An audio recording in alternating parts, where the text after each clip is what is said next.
This is a death sentence for every human being on Earth. If my calculations are correct, the space colony Ark will impact the Earth in 27 minutes and 53 seconds. All of you will be destroyed, along with your beloved planet Earth.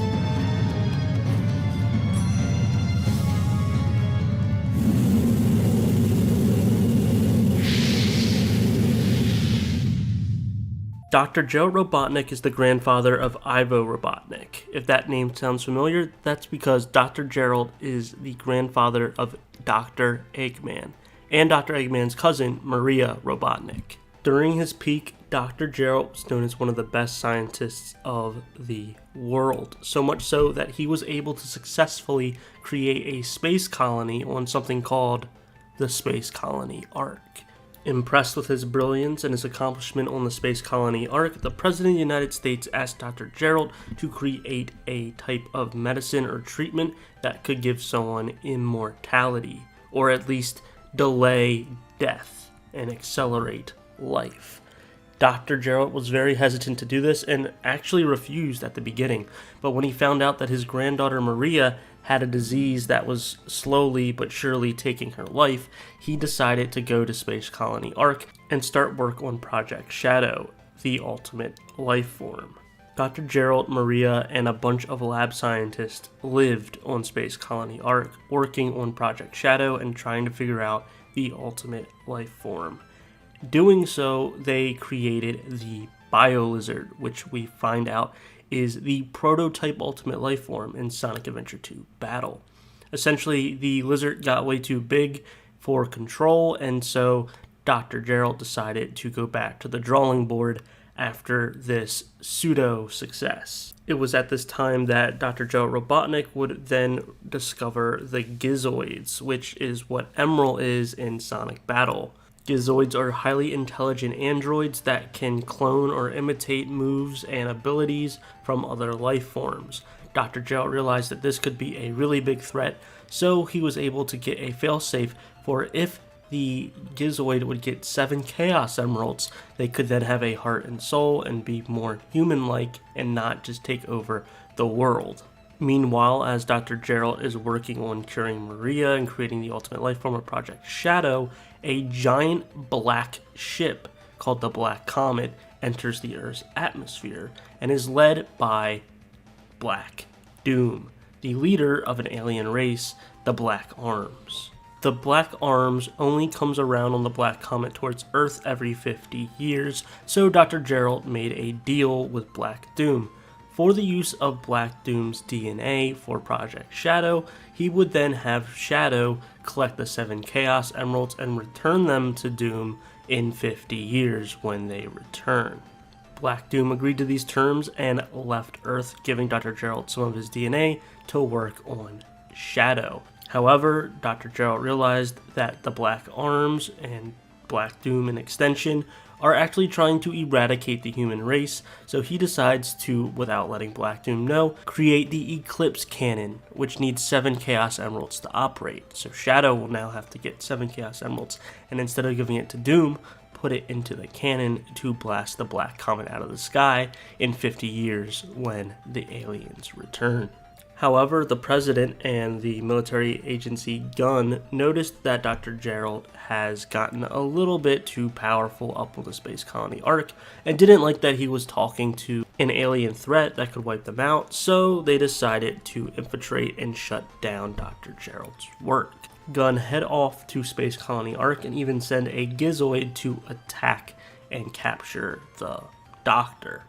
And so Dr. Gerald tells Shadow and Maria to escape via some escape pods. However, there's only one in working operation and can only fit one of them, so Maria forces Shadow to go, even though Shadow really does not want to. She essentially tricks Shadow into going, and then unfortunately tragedy strikes and she is eliminated by Gunn. Whether this is an accident or intentional, we are kind of uncertain. And so Dr. Gerald is hiding away on the Ark. Thinking that Shadow and Maria have both escaped safely, he comes out and surrenders himself to Gunn, to which they send him back to Earth, imprison him, and make him continue working in the shadows. Gunn is able to capture Shadow and basically keep him imprisoned as well. However, when Dr. Gerald is working, he sees that on the casualty sheet, Maria was one of the people that did not make it out of the events of the gun raid, and so he goes insane and decides to change his plans for saving humanity to absolutely destroying humanity instead. In his combined rage and insanity, Dr. Gerald begins writing in a logbook how to unleash Shadow, how to get the Eclipse cannon to work, and how to essentially destroy the world. Gunn finds out about this and realizes that Dr. Gerald is too much of a threat alive, so they do an execution via firing squad. Unbeknownst to them, Dr. Gerald has already sent a few videos and instructions to Shadow and to other parties willing to go through with his plan of total annihilation. And that essentially is the story of Dr. Gerald Robotnik, the pretty much catalyst for Shadow the Hedgehog and all the events of Sonic Adventure 2. Dr. Gerald would reappear in, I believe, some of the Sonic comics along with the Sonic X movie, which is basically an adaptation to Sonic Adventure 2. He also shows up in Shadow the Hedgehog as flashbacks and as some instructional videos, as I said, to kind of explain Black Doom's part in Shadow's lore and backstory. And it looks like he will be appearing in Sonic X Shadow Generations, along with Sonic Movie 3, which comes out at the end of this year. Now, we might get some more information on Dr. Gerald Robotnik via the prologue animatic, The Dark Beginnings for Sonic X Shadow Generations. We might also get some more story behind him in the game as well. However, it seems like the movie, Sonic Movie 3, will have a completely different version, or at least a very big adaptation to Dr. Gerald Robotnik, considering they have revealed in the first trailer that he is still alive. Now, they could somehow pull the rug from under us in Dark Beginnings and or Sonic X Shadow Generations and say that somehow Dr. Gerald did not die in Sonic Adventure 2, but I really don't see that being the case. Dr. Gerald has a truly tragic story where he has the means to be doing good for the world and has already successfully done good for the world and tries to save his granddaughter, who he loves very much, and then everything just topples in on him. The very powers that asked him to help decide to turn against him, and he loses the one true thing he loves the most, his granddaughter. And so he does a complete heel turn and changes his mind from saving humanity to absolute revenge, something that I think a lot of us can understand and even have empathy for in this situation. Now, logically, you wouldn't punish the entire world for the acts of just one government organization. It would be more so you would get revenge just on that group that actually murdered your granddaughter. However, you can kind of understand with the madness and insanity that ensues this trauma is why he goes to such extremes and kind of just does a scorched earth mentality. Since Dr. Gerald Robotnik is alive in Sonic Movie 3, I have only a few theories on how this movie is going to play out, and I would like to share them with you now. This is all speculation and based off of the only information that we have and only one trailer at the time of this recording. It can definitely change, but this is what I have so far. I think because Dr. Gerald is alive, he is planning to release Shadow and have Shadow then take over the world and go after Gunn, and he wants to do this original plan of taking over the world. He is spiteful, he is angry, he is upset that he lost his granddaughter. The reason why it's taking so long for this to happen is, as you see in the scene where he's confronting or meeting Eggman, he's in this very broken down lab. So I think either Dr. Gerald Robotnik has just been hiding up in Space Colony Arc this whole time, or he crash landed, escaped, something where he didn't have a lot of resources and he finally got enough resources to release Shadow. So him and Shadow are trying to take over the world. In the Sonic movie franchise, Gunn is not adversaries to Sonic. They actually work together and they're quite friendly with one another. So they're going to say, hey, we had a security breach. This prisoner we had is on the loose. Can you please help us stop him? He's had a very tragic backstory, but they won't tell Sonic and his friends everything because Gunn is responsible for Maria's death, unless they change that in the movie. So they're like, hey, can you just help us? And because Sonic and his friends already have a rapport with Gunn, they're like, sure, yeah, we'll stop this hedgehog that's terrorizing the city and trying to take over the world. they can't defeat Shadow, so they ask Dr. Eggman to help them in the fight. Dr. Eggman does not know anything that's going on. He just knows that there's this hedgehog that's really powerful and he can't destroy the world, so he might as well save it. So he joins Sonic Team for a little bit. But then as the story unfolds, as Dr. Eggman realizes that his grandfather's still alive, he finds his grandfather. His grandfather fills him in on what actually happened with Gunn so many years ago, and that he should work with him and Shadow. And so Dr. Eggman, I think, is going to double-cross Sonic Team. He's going to find out that his cousin was defeated and expired by Gunn, and that it's all been a lie this entire time. And then he's going to also, as he double-crosses Sonic Team, let them know this is what Gunn did. So now Sonic and his friends are going to be put in a tough place because they lost their ally in Dr. Eggman, who was supposed to be there to help them defeat Shadow.